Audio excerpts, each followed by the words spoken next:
Unveiling Strong Delusion, Video 36, Hebrew Cognates That Shouldn't Exist, Part 1. A cognate means a word in one language that has, or seems to have, the same original word or root as a word in another language. For example, historical linguists tell us the English word is and the German word ist derive from the Latin word est. Ancient Hebrew has hundreds of cognates with languages where they should not exist, including Hawaiian. I collected hundreds of cognates during my readings. This video will discuss about 32 cognates, some in more detail than others. When I use his work, I will credit Allison Emery Drake, SCM, MD, PhD, in his book Discoveries in Hebrew, Gaelic, Gothic, Anglo-Saxon, Basque, and other Caucasic languages, by noting Discoveries PDF page number. I downloaded it from ForgottenBooks.com. Quote, the number of attested biblical Hebrew words is 8,198, of which some 2,000 are hapax legomena, and that's from the Ministry of Truth, or Mini-True, which we also call Wikipedia. A hapax legomenon means a word used only once. Not enough words for a day-to-day language, particularly since many different Hebrew words have the same meaning, such as yarek, which means moon, and lebana, which also means moon. Linguists tell us if you know about 10,000 words, you have near fluency in a language. Mini-True tells us modern Hebrew has 33,000 words, a beautiful number as viewers know. Modern English has somewhere between 170,000 and 1,000,000 words, depending on who does the counting. Scholars tell us Hebrew originated thousands of years ago in the Near East.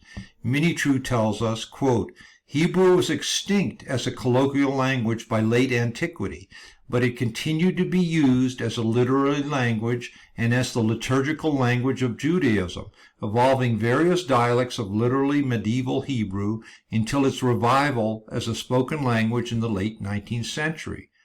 End of quote. Quote again, Hebrew ceased to be an everyday spoken language somewhere between 200 and 400 CE, declining in the aftermath of the Bar Kokhba revolt. Scholars tell us the Bar Kokhba, son of the star, revolt happened around 132 to 136 AD, and the Romans killed over 500,000 Jews. I think this happened in the 13th century, and eventually we'll get back to it. In other words, before the 19th century and the start of the Zionism movement, people did not speak Hebrew on a daily basis. Scholars also tell us European languages such as English, French, Spanish, and Italian developed into their modern forms within the last 1,000 years or fewer. If Hebrew disappeared as a spoken language between about 200 and 400 AD, and a few speakers of English or other European languages had access to Bibles until relatively recently, how could modern European languages have many cognates from Hebrew, or vice versa, and Hawaiian, and other seemingly unrelated languages? Quote, and the whole world was of one language and of one speech. And the Lord said, behold, the people is one, and they have all one language, and this they begin to do, and now nothing will restrain from them, which they have imagined to do. Go to, let us go down, and there confound their language, that they may not understand one another's speech. So the Lord scattered them abroad from thence upon the face of all the earth, and they left off to build the city. A true story, I believe. To truly conquer a people, an army must kill all or most of the adults and change the language or languages. This happened in Europe, I believe, somewhere around the late Middle Ages to early Renaissance, when Moses and the children of Israel and a mixed multitude invaded from North America, killed most of the adults, introduced new languages, and began to change the existing languages. Hebrew, a pidgin language. A pidgin language develops from two or more languages. It has simplified grammar and fewer words than a normal language. It has no native speakers. Pidgin languages often develop to facilitate trade. I think Hebrew played such a role as a religious or magical language. Quote, and the children of Israel journeyed from Ramses to Succoth, about 600,000 on foot that were men besides children, and a mixed multitude went up also with them, and flocks and herds, even very much cattle. Exodus 12. The mixed multitude would have spoken various languages. The author of the Old Testament probably wrote in Latin, Greek, French, or English. As I have mentioned before, I think Moses spoke an earlier version of French, remnants of which still exist along the Mississippi River. French replaced the earlier language in France. Lack of vowels. A language without vowels, like Hebrew, can lead to many readings and absurd results. BLD could read blood, bleed, build, boiled, bald. RVR could read river, rover, raver, revere. Historians tell us between the 6th and 10th century, Hebrew scholars called Masoretes compiled a system of pronunciation and grammatical guides in the form of diacritical notes, nikud, on the external form of the biblical text in an attempt to standardize the pronunciation, paragraph and verse divisions, and cantillation of the Jewish Bible, the Tanakh, for the worldwide Jewish community, and that's from Minitrue. Masoretes, vowels, and Asher. The Ben Asher family of Masoretes was largely responsible for the preservation and production of the Masoretic text. Minitrue.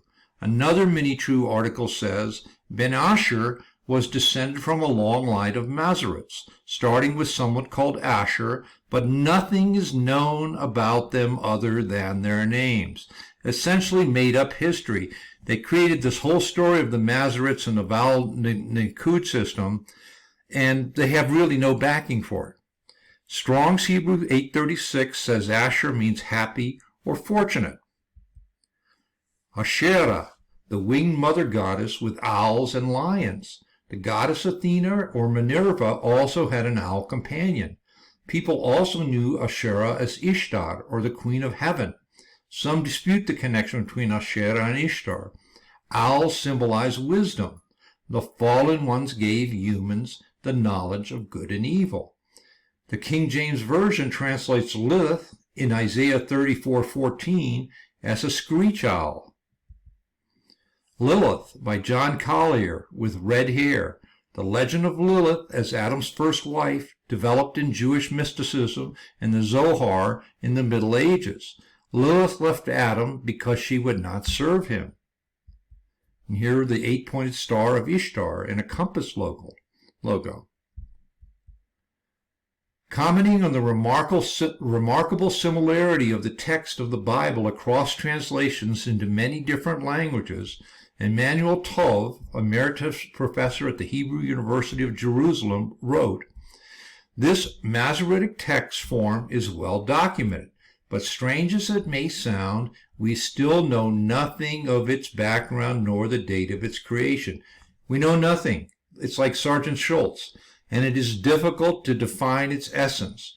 Probably the most conspicuous feature of Masoretic text is its meticulous transmission over the course of a little more than 2 millennia. So we know nothing, but we know it got transmitted over 2 millennia, except for Minitrue tells us it got created between 600 and 1000 AD, so scholars just do whatever they want.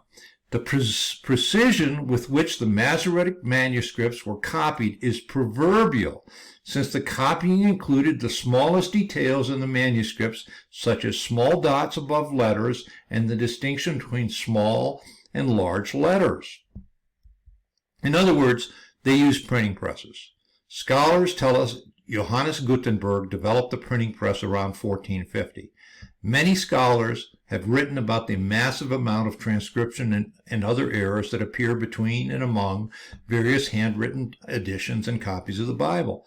Human beings cannot copy long, complex works like the Bible perfectly. Minitrue even has an article called Bible Errata with many examples. So the first cognate, priest and priesthood, Hebrew and Hawaiian.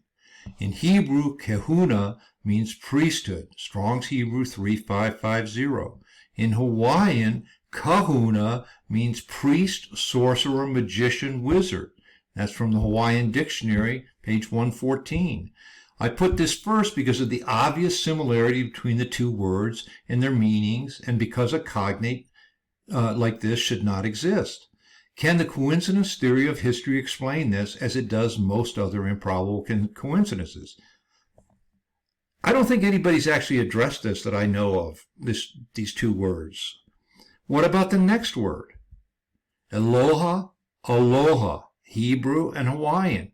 Aloha means God in Hebrew, Strong's Hebrew 433 and 430. The first letter, Aleph, which we see here, this letter right here, Aleph, naturally would have the ah sound, as in aloha, but the Masoretes gave it an eh sound by adding the dots under the Aleph called hataf segol. Aloha or aloha, Elohim or Elohim, an honest difference or deliberate deception. Aloha in Hawaiian means love, affection, compassion, mercy, sympathy, pity, kindness, sentiment, grace, charity, greeting, salutation, regards, sweetheart, loved one, lover, beloved, loving, kind, compassion, etc. Besides these common meanings, the word aloha holds within itself all one needs to know to interact rightly in the natural world. These insights describe an attitude or way of life, sometimes called the aloha spirit or the way of aloha. And that's from the Deeper Meaning of Aloha by Kirby Rule. Aloha is being a part of all, and all being a part of me, the deeper meaning of aloha by Kirby Rule. Western scholars call this pantheism, or the identity of the reality we experience and the divinity. A Jewish scholar, Baruch Spinoza, introduced pantheism to Western thought. Aloha means joyfully sharing life, a pantheistic idea, and that's also Kirby Rule. The A in aloha means to burn, figuratively to sparkle, like the shining ones in myths around the world. Aleph, the Hebrew letter A, supposedly derives from the head horns of an ox or bull. In Hebrew, karan means both horns and to shine. And we see this in Exodus 34:29. By a striking coincidence, the A in aloha means to sparkle, burn, shine, and the Aleph derives from the horns of a bull, and horns mean to shine in Hebrew. Here we have Michelangelo's Moses with horns. And it came to pass when Moses came down from Mount Sinai with the 2 tables of testimony in Moses' hands, when he came down from the mount, that Moses wist not that the skin of his face shone, had horns, karan, while he talked with him. Exodus 34:29. Quran, from Arabic Quran, literally book, reading, recitation, from qara, to read. The shining ones brought knowledge. The Aleph may refer to the shining electrical arc, rather than a bull, or the bull may symbolize the electrical arc. Here we have an electrical arc looking like horns. And the third cognate, karan, horn. Karan, or horn, forms a cognate with the Spanish cuerno, Italian corno, French corne, and English horn. Fourth cognate, island, Hebrew and English. In Hebrew, E or I, and we don't know the original pronunciation, but this little dot makes this an I sound. So he shall deliver the island of the innocents, and it is delivered by the pureness of thine hands. Job 22:30. Land means island in English with the S not pronounced and the land added. Same word. Cavern in Hebrew, English, Italian, Spanish, French, Portuguese too. In Hebrew, kavran or havran means caverns. A cognate with the English cavern, Italian, Portuguese, and Spanish caverna, and French caverne. 5a, cavern continues, Joshua 13:27, and in the valley, Bet Aram, place of the height, and Bet Nimra, and Sukkot, and Zaphon, the rest of the kingdom of Sihon, king of Heshbon, Jordan and his border, even unto the edge of the sea of Kinnereth, on the other side, Jordan eastward. Now, in my reconstruction of history, this description would go from southwest France all the way to the Balkans, across the Po River Valley in Italy. About 13 kilometers from the Lourdes Shrine in southwest France, in the Occitan region, in the Pyrenees, lie the Grotte de Bet Aram, the grottos or caverns of the House of the Height, or High House. YouTube has a number of videos on the Grotte de Bet Aram, which should interest those studying mudfloods. Did Joshua see Bet Aram before it flooded? Did he slaughter its people? And here we have a picture of the Grotte de Bet Aram, or the caverns of Bet Aram, in southern France near Lourdes. And they give tours through this. I think one family runs all the tours. Esther, number 6, Esther, star. Esther means star in Hebrew. A cognate with star in English, estrella in Spanish, stella in Italian. And remember that the R and the L can switch between languages. This is one of the most important switches between languages, the R and the L. 7, derek, direction. Derek means way, toward, road. Cognate with direction, direction. 8, O means or. O means or rather. Cognate with English or in non-rhotic languages, in other words, dialects, in other words, where they don't pronounce the R. With Italian and Spanish o, meaning or, and with French u, meaning or, and with Portuguese o, meaning or. And 9, or aur, depending, different people transcribe this differently, is cognate with oro, or gold. Aor, or in Hebrew, means light, shine, enlighten, to give light, to illuminate. Cognate with Latin aurum, Spanish and Italian oro, French or, and Portuguese oro, all meaning gold, the shining ones. Gold does seem to have played an outsized role in history. 10, acher, other. Hebrew acher means other or another, a cognate with other. 11, achar, after. Hebrew achar means after, and it's a cognate with after. 12, ayin, or ain, because we don't know the pronunciation, is cognate with ain't. Hebrew ayin or ain means not, nothing. Cognate with ain't. And, quote, and every plant of the field before it was in the earth, and every herb of the field before it grew, for the Lord God had not caused it to rain upon the earth, and there was not, ayin, a man to till the ground. And I think this is a nicer translation. There ain't a man to till the ground. I think Hebrew may have had a southern accent, like a scholar named Bill Barrick, who has videos on YouTube teaching Hebrew. BB 131326, and the 26 in Gematria stands for Yahweh. Different word and spelling from ayin, Strong's Hebrew 5869, meaning I. And so here, 13, ayin meaning I. And it's a cognate with I.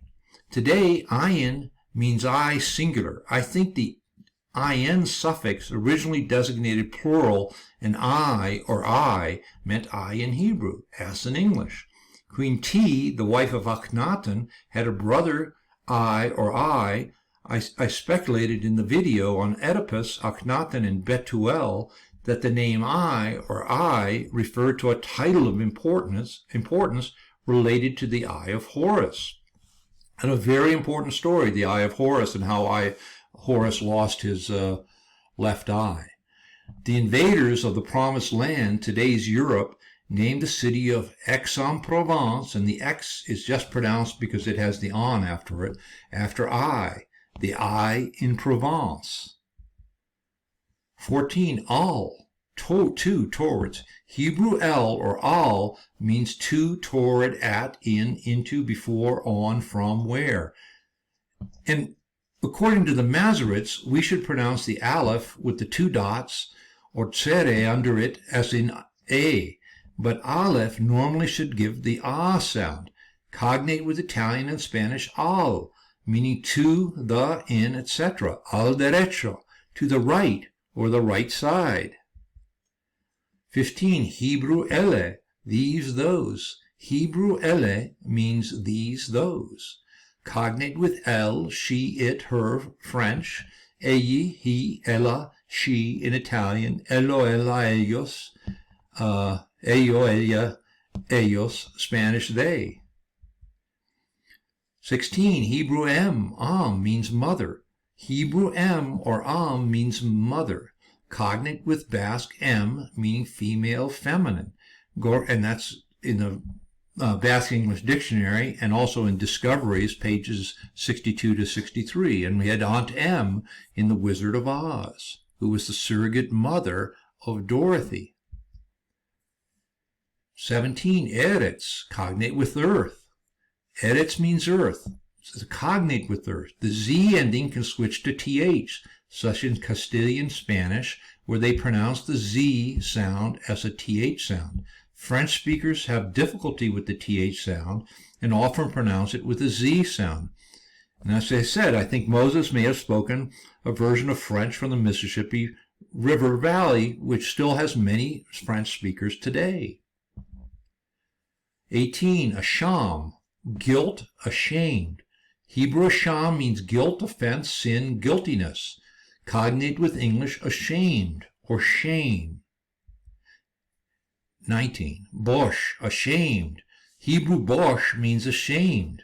Strong's Hebrew 954, cognate with abashed, meaning embarrassed or ashamed.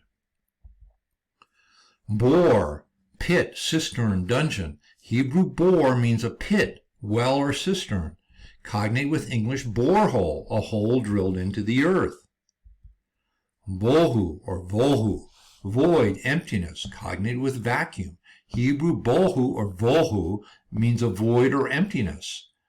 And the earth was without form and void, bohu, and darkness was upon the face of the deep, and the Spirit of God moved upon the face of the waters. Genesis 1:2. Cognate with English, Latin, vacuum, vacus. The B becomes a V, and it often does in Hebrew and in Spanish also. The Masoretic O becomes an ah sound. The H sound becomes a hard C sound, like many Hebrew H words, and the U stays, and we get vacu, or vacuum. And that Discoveries in Hebrew had this cognated, page 77. Bachur, young man, bachelor. Bachur in Hebrew means young man. Cognate with English bachelor. Originally meant young man or youthful knight, novice in arms. From Old French bachelor, bachelor, bachelier. Knight bachelor, a young squire in training for knighthood. Also young man, unmarried man. Bela, destruction, swallow, destroy, devour. Bela in Hebrew means destruction, swallow, destroy, devour. Cognate with Latin bellum, plural bella, meaning war.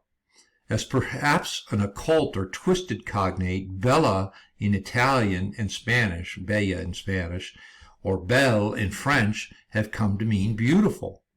I love the smell of napalm in the morning. Lieutenant Kilgore in Apocalypse Now. Kurt Vonnegut had a recurring character named Kilgore Trout, based on Theodore Sturgeon, a science fiction writer born Edward Hamilton Waldo, which leads us to Scotland and the Hamilton family, and Nicola Ferguson Sturgeon, the Prime Minister. We get all kinds of wordplay, as Jungle Surfer has shown many times in his videos, with these ruling people. Like Scotland has a sturgeon as its prime minister, and one of the biggest difficulties in the Brexit is the fishing in the North Sea between the EU and England. And of course, England has Boris Johnson as his prime minister, and the Johnson refers to the male appendage. And Donald Trump sent Woody Johnson to England as the ambassador to England, the owner of the hapless New York Jets football team. And so, this is deliberate mockery of us. Quote, nice, very nice. So many different people in the same device. Kurt Vonnegut from Cat's Cradle. Bochar, cattle herdsman. Bochar in Hebrew means a herdsman, particularly a cattle herdsman, cognate with Latin bos and bovis, and with Gallic bo for cow. And that's also in Discoveries. And the car, the second part of Bochar, could have a cognate with English care, as in cow carer or cow tender. Perhaps the name baker comes from Bochar, not from baking cakes. And then a similar word, bakar, ox, herd, cattle. Bakar in Hebrew means ox, herd, cattle, etc. Cognate with Latin bos, bovis, and with Gallic bo for cow, or ba for cows. In Gallic, the plural of bo becomes ba. And perhaps the Hebrew word bahal, meaning lord, owner, husband, comes from the ownership of cattle. And baker, of course, may derive from bakar, or baker. That might be the way they pronounced it. It could have been baker, not bakar or bochar. And here we have Ginger Baker, with his red hair and his beard, looking a lot like the red-haired Jesus from Giotto's crucifixion painting. And then we have boker or boker, which means dawn or morning. And boker or boker in Hebrew is cognate with the Basque bichar or bigar, meaning tomorrow. And that was also noticed in the Discoveries book. And notice boker, morning, from Strong's Hebrew 1242, and boker or baker from Strong's Hebrew 1241, meaning cattle. They have such close numbers. They have close numbers because they come from the same three-letter root BQR. This relationship comes from the blood sacrifice at dawn. Numbers 22:40, Leviticus 17:11. And so we have occulted cognates. The concept of the blood sacrifice at dawn brings up the second occulted cognate I would like to discuss. Occult means a hidden or secret idea. In blood sacrifices, people give a gift to the gods. In Hebrew, matan means a gift or gifts or offerings, and the name Matthew derives from it.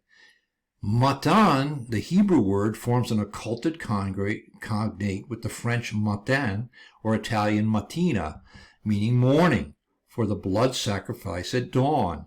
From morning, we get mourning for the lost child. Occulted cognates, sun and sheep.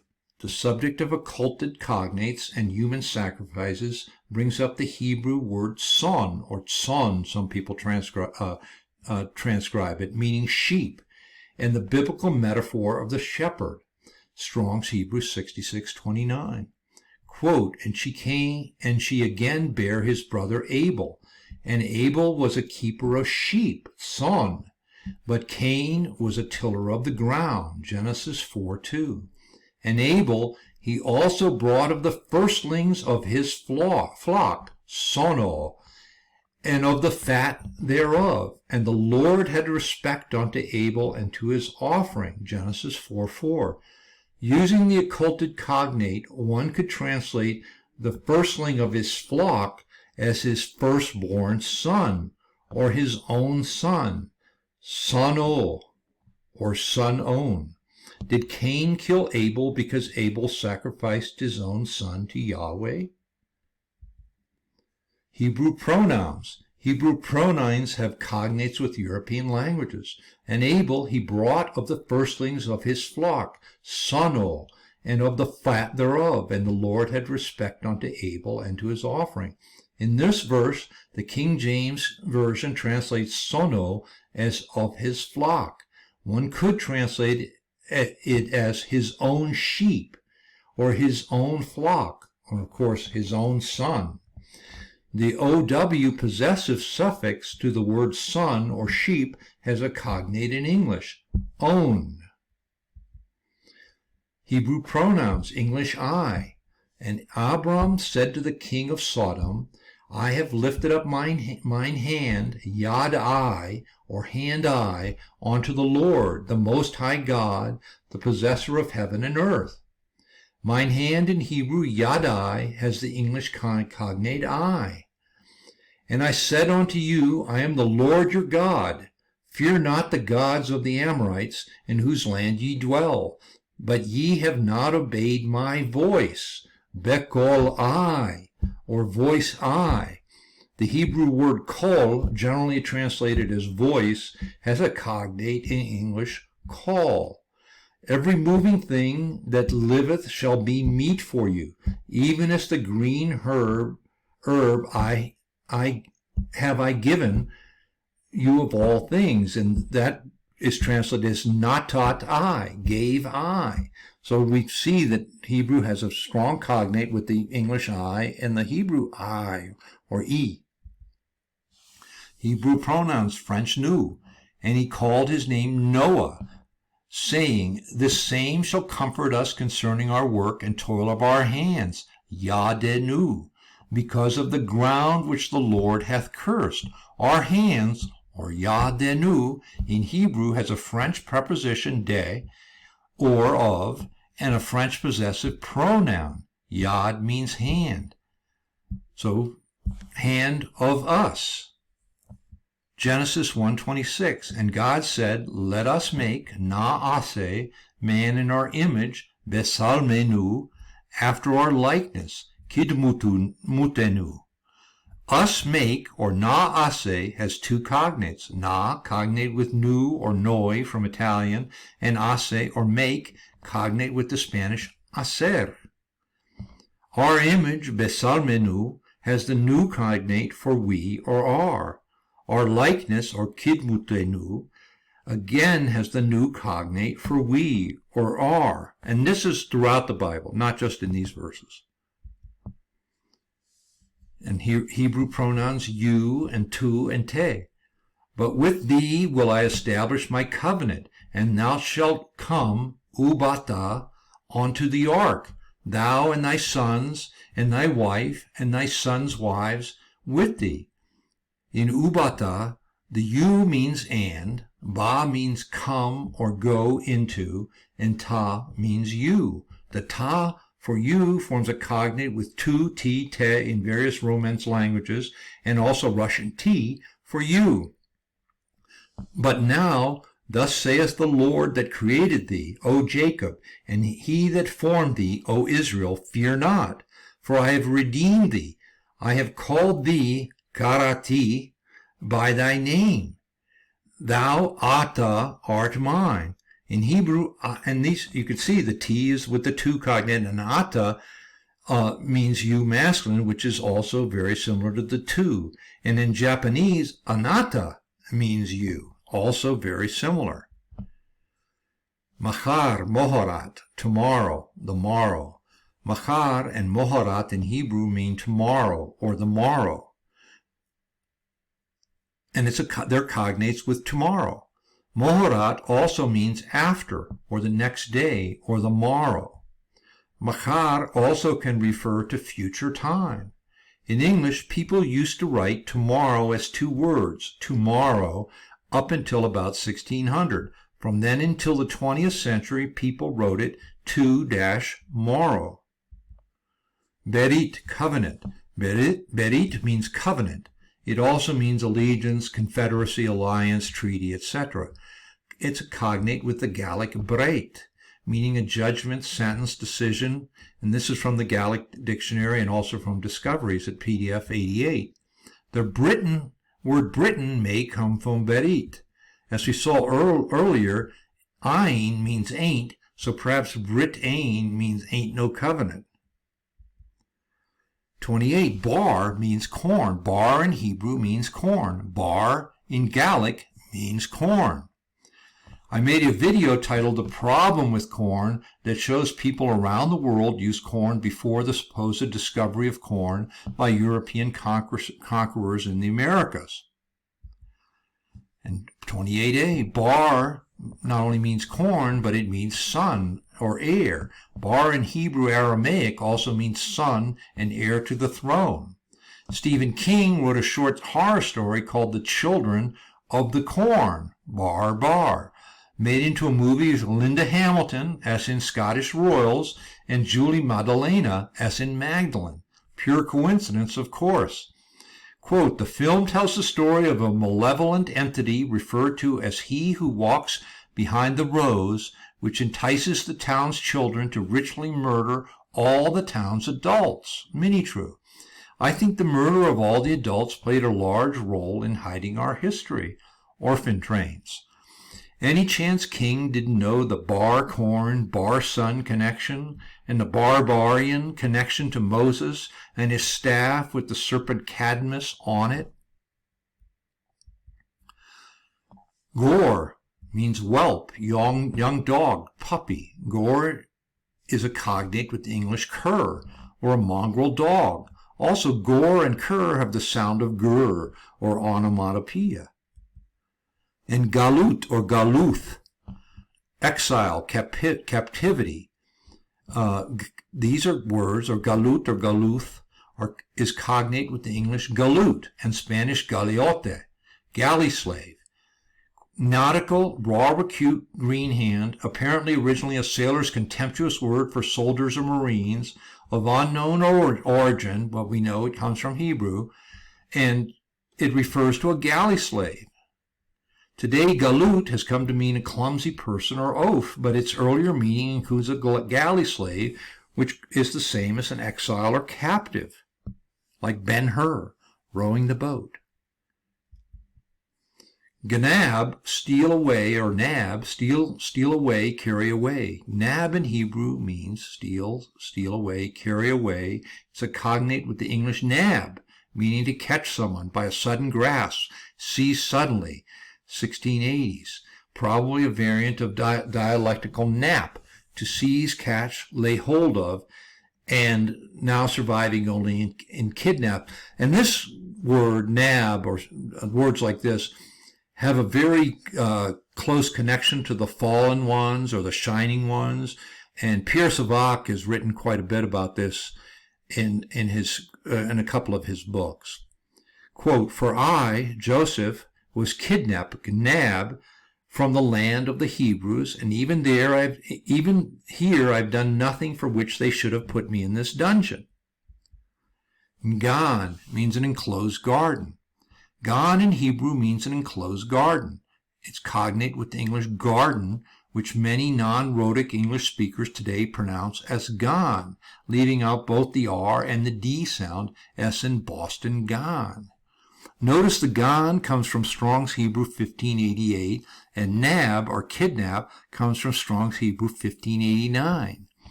Coincidence? Did Yahweh kidnap Adam and imprison him in the enclosed garden?